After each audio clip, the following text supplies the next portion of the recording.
He was handcuffed in the middle of the street for selling eggs, fresh eggs, to neighbors on the sidewalk outside the gas station. They treated him like a criminal, like he was a threat, and by sundown the town thought it was over. But that night, armored vehicles showed up, surrounding the police station, silent.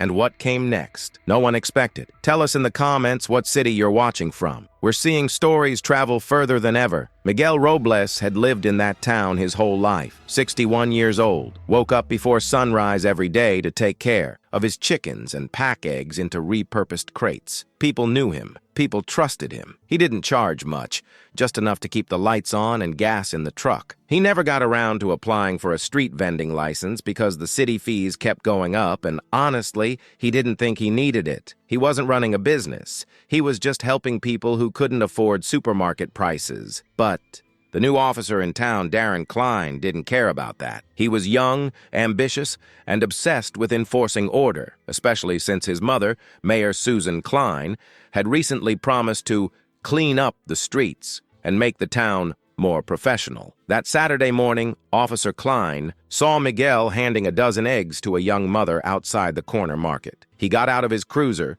demanded Miguel's permit, and when Miguel politely explained he didn't have one but had always sold like this, Klein snapped. He called for backup, handcuffed Miguel in front of the woman and her two kids, pushed him against the side of the pickup, took pictures, and threw the egg crates into the trunk of the cruiser. People started gathering. Some took out their phones. Miguel didn't argue. He just looked down, quiet. When his daughter Elena showed up minutes later, still in her school ID badge and coat, she ran toward them, yelling. She was a teacher in town, well respected, but no one listened. Miguel was booked and held at the station for illegal street vending and refusing lawful orders. Elena tried everything, but Mayor Klein refused to intervene, claiming her son had followed the law. What she didn't expect was what happened next. One of Elena's former students, Andre Holt, had seen the video online. He was now Staff Sergeant Holt, stationed at Fort Carson just 40 minutes away, and he remembered Miguel, the man who gave his mom free eggs when she was out of work, the man who showed him how to fix a broken gate with nothing but wire and a hammer. That night,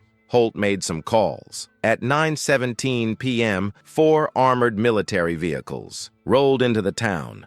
Not aggressive, not flashing sirens, just presence. They surrounded the police station. Holt stepped out, not in combat gear and formal dress uniform. He was joined by 3 high-ranking officers and a military attorney.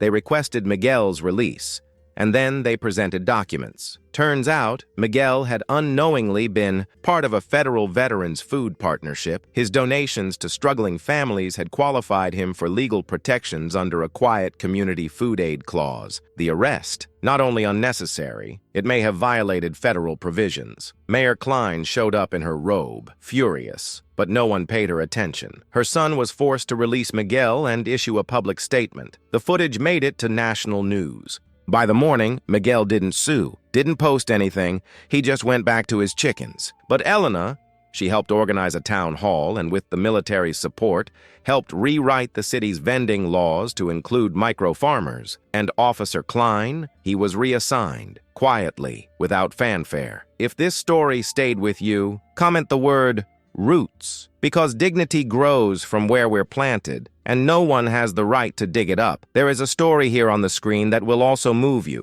Press to watch. You won't regret it.